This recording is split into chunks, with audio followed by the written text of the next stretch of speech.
Maswerteng hapon po mga ka-STL. Narito na po ang resulta ng STL Bulacan para sa araw na to, second draw, February 3, 2026, araw ng Martes. Naway ang mga natayaan nyo pong mga numero kanina ay manalo nawa ngayong hapong ito, 4 PM. Kaya kunin nyo na po ang inyong mga ticket.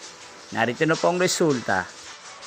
Ang mga numerong nanalo sa STL Bulacan ngayong hapong ito, February 3, 2026, 4 PM, second draw result, 35 at 8 in exact order. Again, 35 at 8.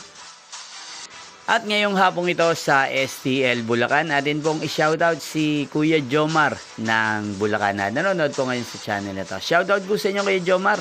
Sana po ay nasa maayos kayong kalagayan. At sa lahat po ng mga taga Bulacan, shoutout po sa inyo. Inyo pong napanood ang resulta ng STL Bulacan.